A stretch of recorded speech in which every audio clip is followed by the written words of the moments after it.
Hey, Matt, how you doing? Hey, solicitor, how are you? I'm good, and you? Good. Are you ready to help us get some progressives into the country? Have they paid my retainer yet? Well, I was advertising free legal. Oh boy, we must have got our signals mixed up there. Well, we'll give you a bonus for every progressive you get in the country. Okay, that sounds good to me. Standing by for your counsel, counselor. Okay, let's do it.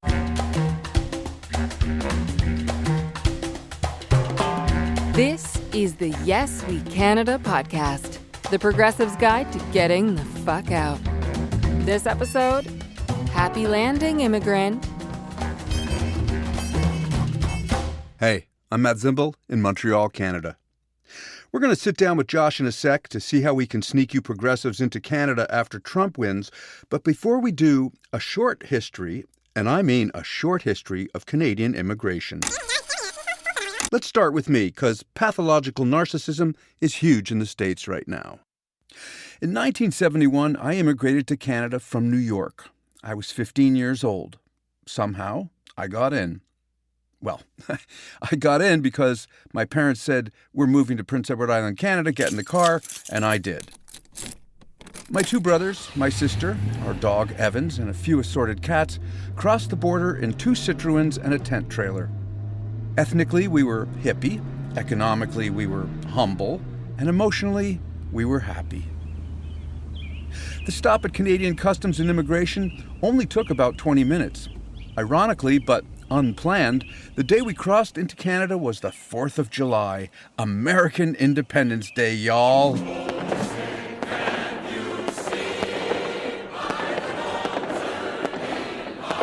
I remember my parents being very excited as they handed each of us a floppy piece of paper about 1 by 4 inches with our name, the date, and the stamp of the border crossing station.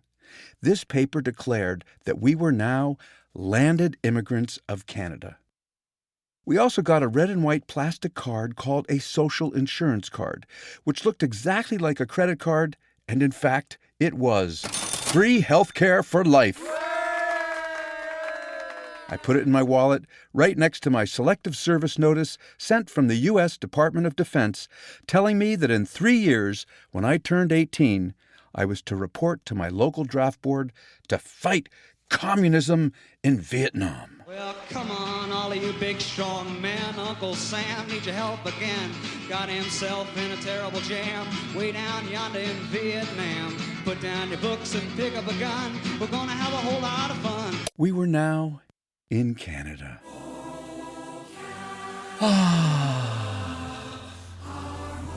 But I had left all my cooler-than-thou hip friends in New York, including my adolescent girlfriend.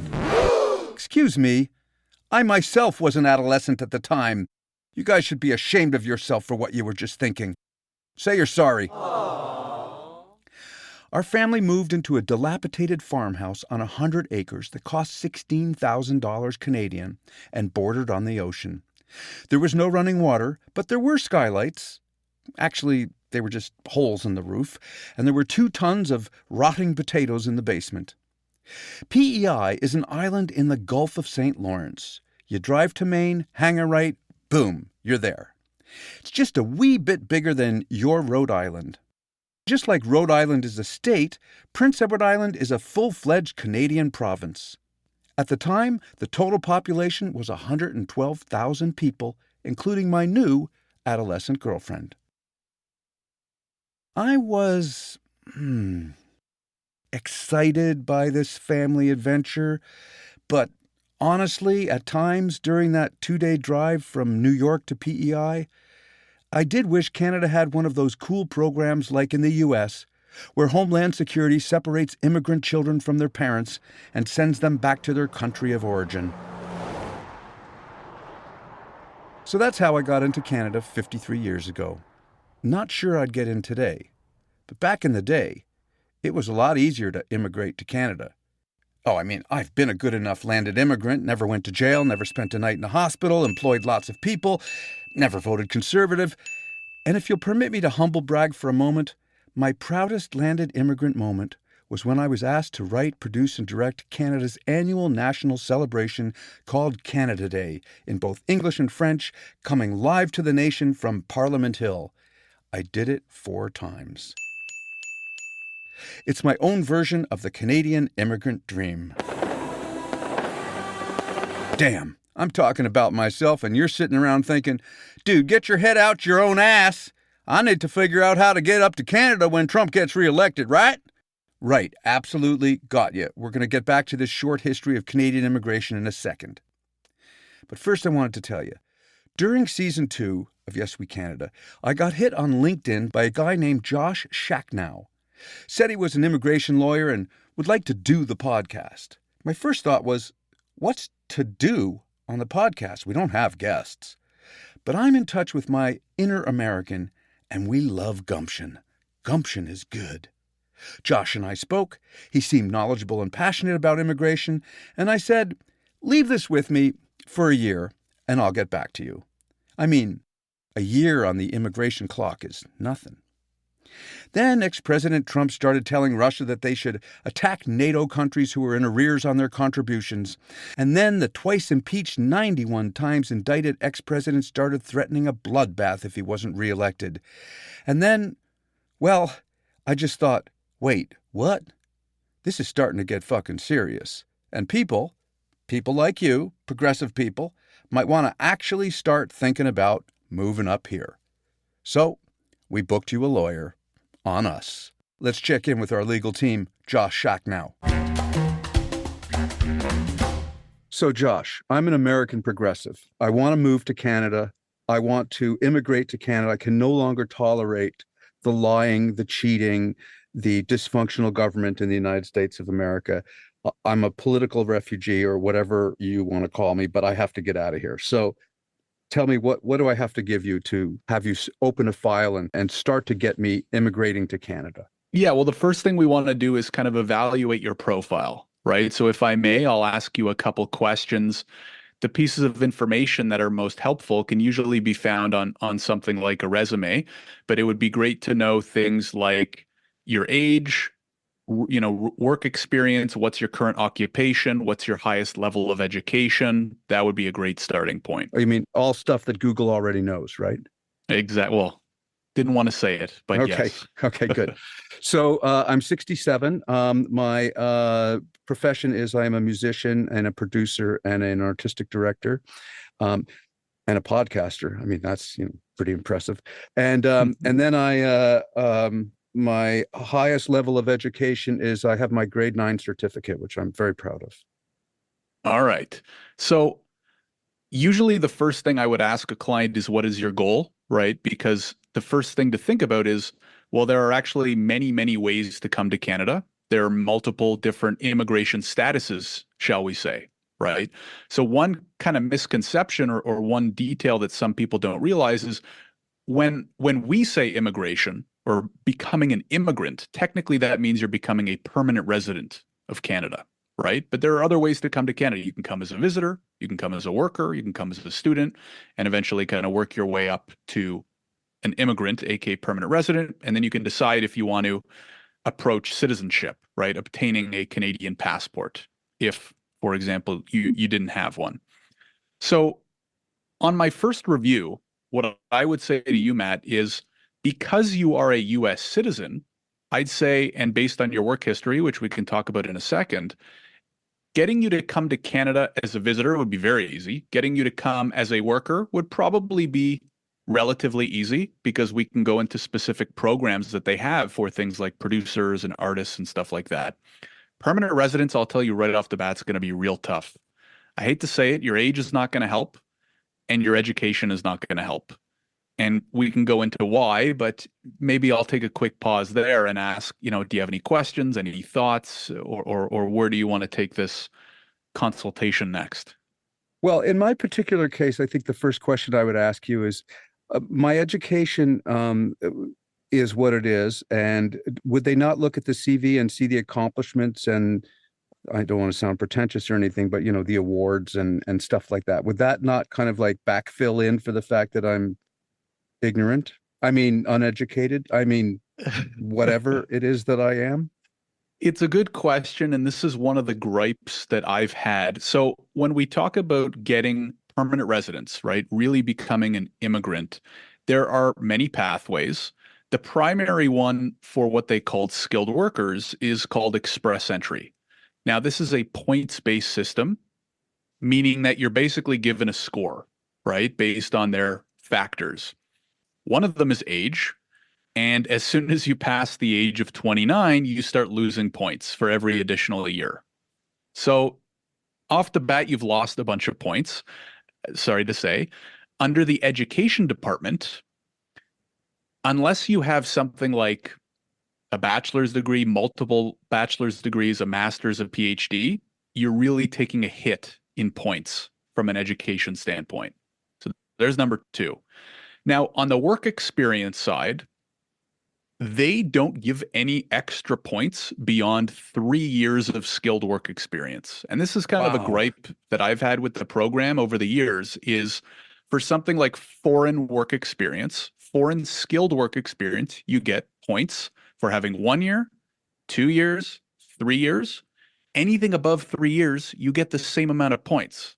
So some schlub with 4 years of work experience would get the same amount of additional points as you would for having 30, 40, 50 years of work experience, right? Okay, interesting. So that's a problem there under express entry. Now, another thing we could take a look at are what they call PNPs, provincial nominee programs.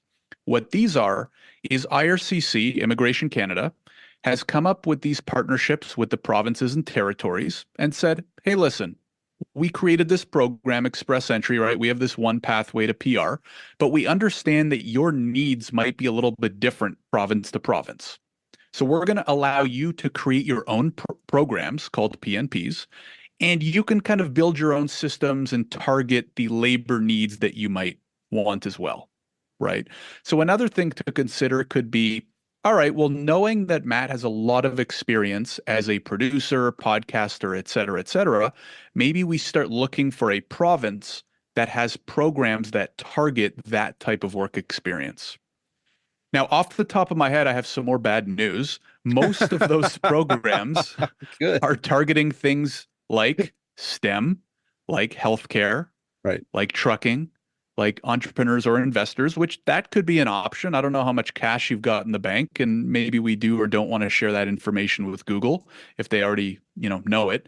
But most provinces or many provinces have what are called entrepreneurial PNPs. So, hey, if you have a certain net worth and you're willing to buy or start a company in our province, we'll talk. You know what I mean? So it's like having like a bouncer at the door, at the boundary of a province. It's like you have to pay to get in. It's like a cover charge. Yes, in the sense that those specific programs, entrepreneurial PNPs, it's more of a pay to play, so to speak. You are supposed to have the requisite experience, right? So for example, if you've never worked as a manager or as a business owner in your life, you might have a tough time going through that program. Even if you have $2 million. Exactly. Now, provinces are a little bit different, right? So for example, Quebec has a investor program that just reopened. It was closed for a few years. They have a big net worth and investment requirement, whereas some other provinces might require something of a net worth in the range of 400, 500, 600K Canadian, and then require you to make an investment of, say, 200, 300,000 to buy a business or start a business or stuff like that. So I wish it was like one simple answer, but not only are there multiple PR pathways, each province even has their own programs where some of them are very similar, some of them are different, and then some are in between. So this idea of being able to pay to play type of thing, is there an investment fund you can put the money into, or do you have to start your own business type of thing? Like, is there like a provincially run capital fund or something like that? Through the provincial PNPs, they are supposed to be for starting or buying your own business that you would then operate. That's the intention. I see. Okay. Now, not everybody plays by the rules. Unfortunately, over the last 5-10 years, probably forever, realistically, I haven't been practicing for decades, but for the time that I have been practicing, there are certainly shady players in almost every avenue of immigration, right? We see it on the entrepreneurial side. We see it at the international student level, which they recently had to cap international students for a wide variety of reasons, but largely due to people misusing the program. And there's also a program called the Startup Visa. This is another pathway to permanent residence, and this is aimed at tech founders. So you and maybe up to 4 other friends could start a tech company. And again, like we can go into the weeds of the program, but one of the requirements is getting what's called a letter of support from a designated incubator or fund in Canada. So basically, if Canada had a cut line, it would be Canada, tech bros, welcome. Well, to be honest, Matt, the volume of that program has not been that high. And I think part of the reason is they actually are doing a pretty decent job at policing it. And what they're saying is, you know what? We see that some of these designated entities are not playing by the rules. So we're going to double check letter of supports that are coming from those designated entities where they're hearing some of this bad news from. But also, the startup visa program is a very relatively low volume program. So what do I mean by that? In an average year, they might approve 2,000, 3,000 of these applications, as compared to express entry that I was talking about, where they might approve 110, 120, 130,000 applications, right? Okay. So they're not really apples to oranges or apples to apples. Right. Okay, so let's just go back here. So tell me who's the sweet person right now? Like who's the number one candidate that Canada wants? So 2 things. Number one, it's gotten a lot harder in the last 2 to 3 years to get permanent residence in Canada. A lot harder. And we can go into why if you want.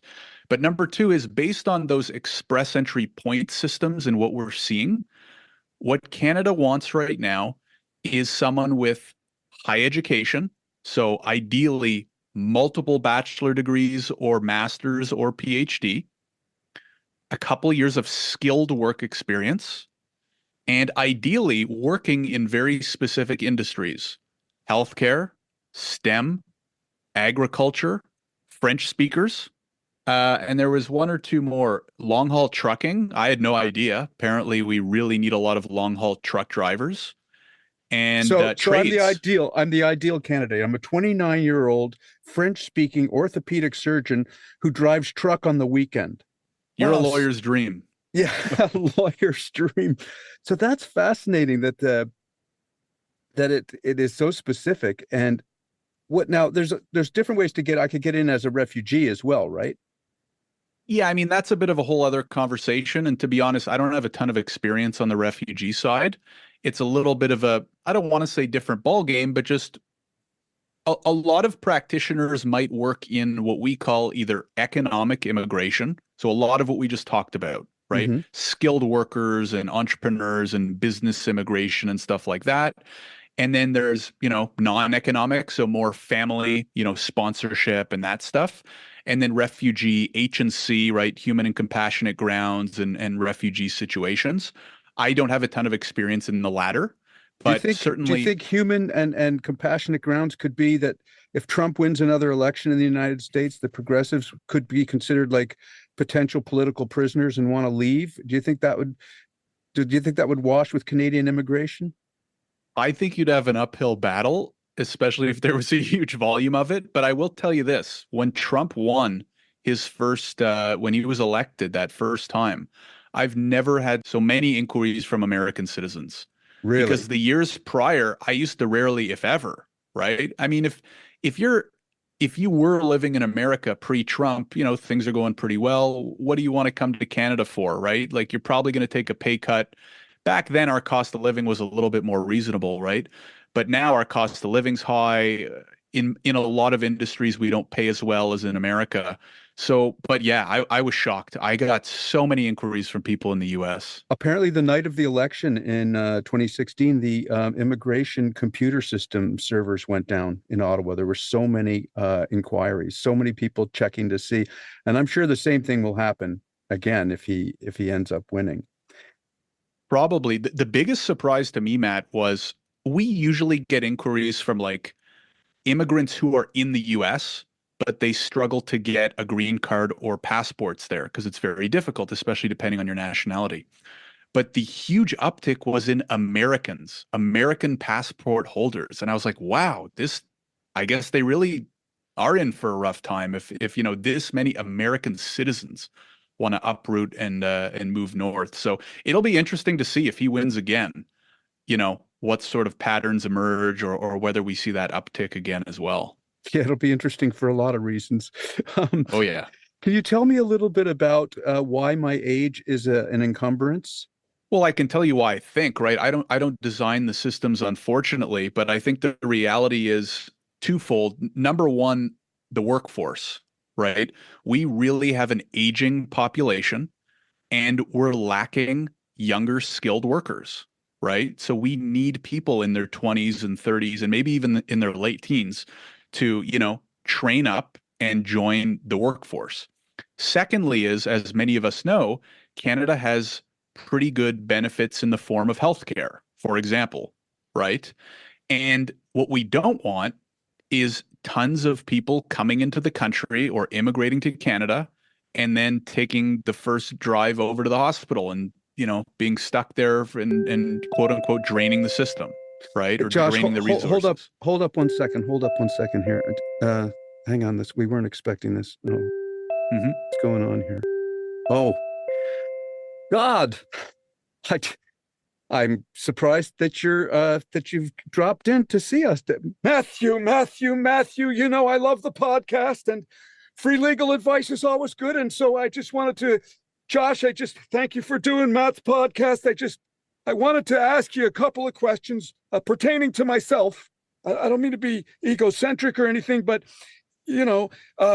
I'm thinking of moving to Canada and I'm just wondering, could you review my point system? What are my shots? Could you think I could immigrate? Just tell me what your thoughts are on that. I could do my best. I'll first say we're flattered. We're flattered, God. I'm a big fan, and I'm very flattered you would even consider it. Yeah. Yeah. Well, no, thank you. Okay. So, points. What do I need? What do I got? Tell me. Ask me the questions. Fire away. I'm ready to go. Okay. Age. Josh, that's a very, very complicated question. Let's just say senior plus. Okay, let's just go senior plus. I was assuming no younger than 29. That's fair to assume. Definitely not 29. No. Okay. How would you describe your current occupation, God? Well, I'm a deity, and I'm also a podcaster. Okay, I might have to look up how the government treats that first title. I haven't had experience dealing with that occupation, but that might be something I can get back to you on. Yeah, generally speaking, deities have a lot of respect. It's just, I'm not bragging. It's just what my job is. Right. I'll take your word for it. What about education, God? Where did you learn growing up? Well, I guess the main thing is that I wrote the Bible. Have you heard about the Bible? It's once or twice, yeah. Well, it's the best-selling book in history, right? It's was on the New York Times bestsellers list for, I think, since 400 BC or something. In any event, very popular. I've done a lot of media. My book is doing well. That type of thing. Okay, so based on that, I could assume there's a plethora of work experience that you could probably rely on too. Well, a lot of work experience, but you have to understand, when I was growing up, there was no such thing as university. So I didn't go, but it wasn't my fault. Right. They didn't have a bachelor's program. What's a bachelor? Anyway, what else do you need to know? Well, what I would say, God, is in terms of the short term. What about income? You didn't ask me about income. Well, I was going to get to that. What currency are we working with, and what is your financial situation these days? Currency, there's no problem. Whatever currency the government wants, I can handle that. That's not a problem. As far as money's concerned, this is not to be discussed loosely. You probably noticed, well, I don't have that much money, okay? A lot of people think I have a lot of money. I don't have that much money. If I had a lot of money, I'd be wearing Brooks Brothers suits. What I'm wearing is a sheet from Winners. So you can tell that I'm not actually that wealthy, but I do, like I said, very popular book, Josh, very popular. It's in every motel room, I think. But I guess the royalties aren't that great then, if finances are a struggle here. Well, a lot of that book is given away for free. I'm not sure why. It doesn't please me. I do have copyright, but in any event, like I said, I'm wise. I've been around a long time. I wrote an important book. I don't have much education, and I don't have a lot of money, but I think I could make a contribution, especially as a podcaster.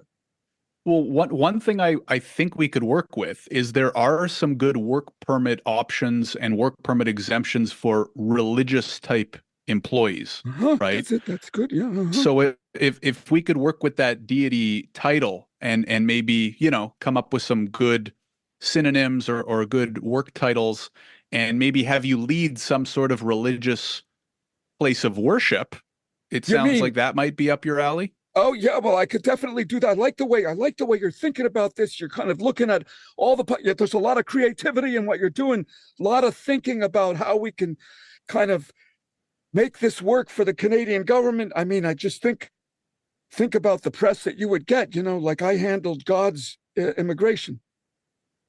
That would be good for some business. I think it'd be good in the press. I think it'd be good for our country. I think we could use it right now. A little extra oomph wouldn't hurt. So what I would say is Josh, I'm sorry to interrupt, but I just wanted to tell you, I don't speak French very well. A little. I speak a bonjour. I speak a little. Comment allez-vous? I speak a little French, but I'm not that good at French.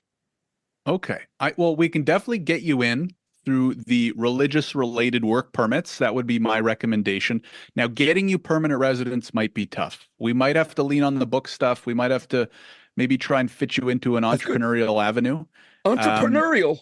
I love business. I just don't have a lot of money. Okay, that's good. What else you got? Maybe we can partner you up. You know what I mean? You have the brand, you have the name, I got the a strength brand in the name. Maybe we just need to partner you up with more of a business mind to monetize that a little bit more, and then we can lean on some of those more financially based options.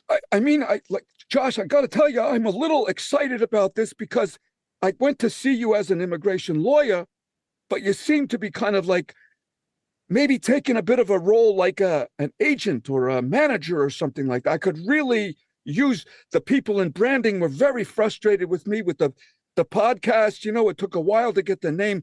Did you hear the podcast? Have you heard my podcast at all? Because of course. Okay, well, I would like to play you the theme. I'm going to play the theme right now because I'm just so proud of it. Pi, roll the theme for Josh because I think that's going to help with immigration. Mm-hmm.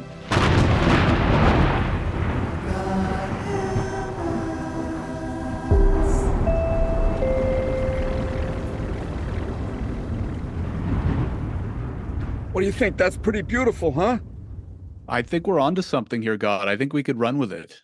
Good. So, Josh, I'm telling you, this is what I'd like you to do. I'd like you to make a presentation.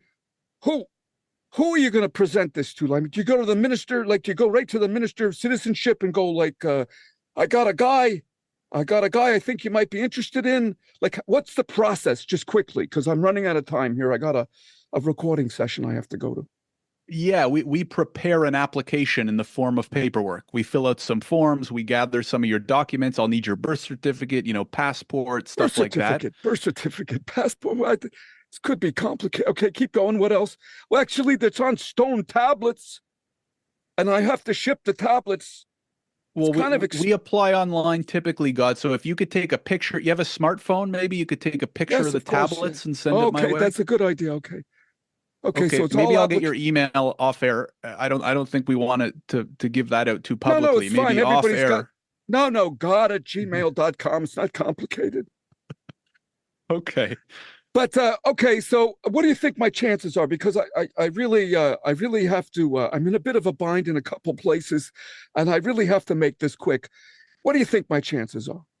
I think the short-term chances are quite high because, like I said, there are some good work permit options for religious type employees.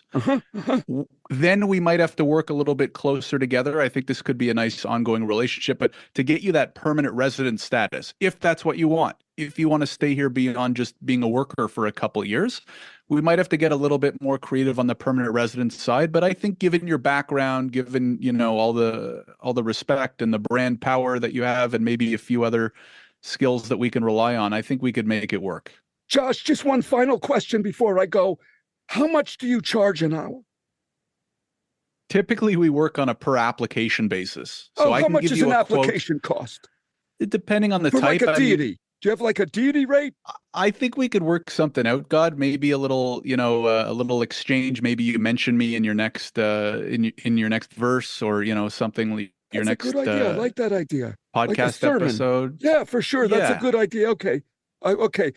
Take my file. Let's get this thing started. I'll send you pictures of the passport and the tablets. I'll get that off to you in no time. And Josh, I got to tell you, it was a real pleasure meeting you. Thank you so much. I got to run. I got a session for my podcast. Thank you so much. It's my pleasure. I'm looking forward to it. Josh, I'm so sorry. I mean, he does this all the time. He just like pops in. He's like, he doesn't tell me he's coming. And all of a sudden, it's like all about him. But Well, anyway, listen, I can't say I've had an experience like that before. So it's a first for me. I think you handled it very well. I just kind of decided to sit back and kind of just chill there for a second, because I didn't want to get involved. He gets kind of angry sometimes. Like he's a bit unpredictable. But listen, I think that's great that you've got it. I brought you a new client, right? Thank you, Matt. Absolutely. And I mean, imagine when that drops and people find out he's coming and you handled it. And this creativity that you're talking, like this whole thing about entrepreneurship and where that crosses with religious groups and special like this is phenomenal stuff you're creating here. This is awesome. Thank you. No, I appreciate the opportunity. If it wasn't for this show, you know, who knows? Well, listen, we're gonna stay in touch, because this was very, very helpful for me, and there's a whole bunch of other things that we have to talk about in this season, and particularly, I think towards as we get closer to the election, I think that you and I are going to need to spend a little bit of time on here, and figure out how we can salvage some of our progressives out of the United States, and because you know it's the type of thing where in the United States it's getting to be love it and leave it.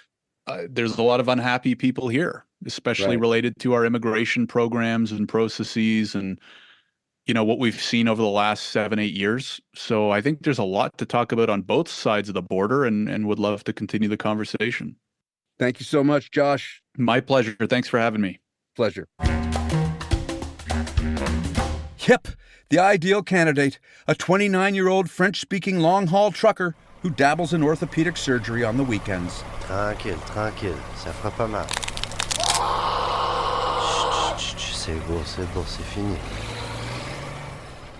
On the evening of November 8th, 2016, Donald Trump was elected as the 45th President of the United States of America. Also on the evening of November 8th, 2016, the website for Canadian Immigration and Citizenship crashed because y'all were like, wait, what? Where's Canada?